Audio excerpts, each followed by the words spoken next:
ഈ കാണുന്ന സസ്യം നമുക്കെല്ലാവർക്കും സുപരിചിതമാണ്. നമ്മുടെ സ്വന്തം ചേന. ചേനയുടെ കിഴങ്ങ് കറി വെക്കാനും പുഴുങ്ങാനും ഒക്കെ നമ്മളിൽ പലരും ഉപയോഗിക്കാറുണ്ട്. എന്നാൽ ഇതിൻ്റെ തണ്ടും ഇലയും ഭക്ഷ്യയോഗ്യമാണ് എന്ന് എത്ര പേർക്കറിയാം? ഇന്ന് നമുക്ക് ചേനയുടെ തണ്ടും ഇലയും ഉപയോഗിച്ച് ഒരു രുചികരമായ തോരൻ തയ്യാറാക്കിയാലോ? ഇപ്പോൾ ചിലർക്കൊക്കെ ഒരു സംശയം തോന്നിയേക്കാം, ചേനയുടെ തണ്ട് മുറിച്ചെടുത്താൽ പിന്നെ ചേന എങ്ങനെ വളരുമെന്ന്. അതിനൊരു തണ്ടല്ലേ ഉള്ളൂ. പക്ഷെ അങ്ങനെയല്ല. ഒരു ചേനയുടെ പ്രധാന തണ്ടിനൊപ്പം പലപ്പോഴും ഒന്നോ രണ്ടോ പാർശ്വതണ്ടുകൾ കൂടി മുളച്ചു വരാറുണ്ട്.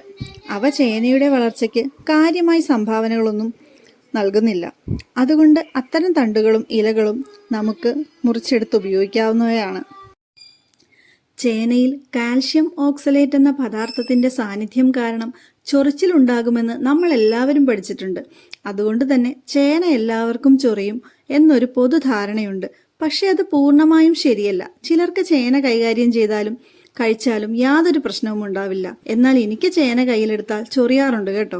അതുകൊണ്ട് തന്നെ വീട്ടിൽ ചേന ചെത്തുന്നതും വൃത്തിയാക്കുന്നതും അമ്മ തന്നെയാണ് ചെയ്യുന്നത്. സത്യത്തിൽ ആ പണിയിലേക്ക് എന്നെ അമ്മ അധികം അടുപ്പിക്കാറില്ല. അമ്മയ്ക്ക് ചേന ചൊറിയാറില്ല കേട്ടോ. ഇനി തയ്യാറാക്കുന്ന വിധം നോക്കാം. ചേനയുടെ അത്യാവശ്യം മൂത്ത തണ്ടാണ് എടുത്തതെങ്കിൽ അതിൻ്റെ പുറത്തെ നാരുള്ള തൊലി ചീന്തിക്കളയേണ്ടതാണ്. ഇളം തണ്ടാണെങ്കിൽ അത് ചെയ്യേണ്ട ആവശ്യവുമില്ല. ശേഷം തണ്ട് ചെറുതായി കൊത്തി അരിഞ്ഞെടുക്കുക. ഇതിലേക്ക് അല്പം ഉപ്പ് ചേർത്ത് നന്നായി തിരുമി ഏകദേശം 10 മിനിറ്റ് മാറ്റിവെക്കുക. പ്രത്യേകിച്ച് മഴക്കാലത്ത് തണ്ടിൽ നിന്ന് ധാരാളം വെള്ളം ഇറങ്ങി വരും. ആ വെള്ളം കളയാതെ തോരനുണ്ടാക്കിയാൽ രുചിയും തോരൻ്റെ ഘടനയും മാറും. അതുകൊണ്ട് 10 മിനിറ്റ് ശേഷം തണ്ട് നന്നായി പിഴിഞ്ഞ് വെള്ളം മുഴുവൻ കളഞ്ഞ് മാറ്റിവെക്കുക. അതിനുശേഷം സാധാരണ ചീര അരിയുന്നത് പോലെ തന്നെ ചേനയില അരിഞ്ഞെടുക്കുക. ഇനി സാധാരണ ഒരു തോരൻ ഉണ്ടാക്കുന്നത് പോലെ തന്നെ തോരൻ തയ്യാറാക്കാം. ചെറുപയർ നേരത്തെ വേവിച്ച് മാറ്റി വയ്ക്കുക.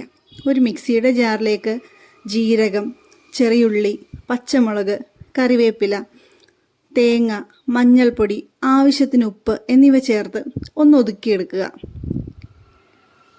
ഇന്ന് ഞാൻ തോരൻ തയ്യാറാക്കുന്നത് മൺചട്ടിയിലാണ് കേട്ടോ. എണ്ണ ചൂടായ ശേഷം കടുക് പൊട്ടിക്കുക. ഉള്ളി, വേപ്പില എന്നിവ ചേർത്ത് നന്നായി വഴറ്റിയതിന് ശേഷം പിഴിഞ്ഞു വെച്ചിരിക്കുന്ന ചേനത്തണ്ട് ചേർത്ത് നന്നായി ഇളക്കി 1-2 മിനിറ്റ് വേവിക്കുക. അതിനുശേഷം തയ്യാറാക്കി വെച്ച തേങ്ങയുടെ അരപ്പ് ചേർക്കുക. വീണ്ടും അതൊന്ന് പൊത്തിവെച്ച് വേവാൻ അനുവദിക്കുക.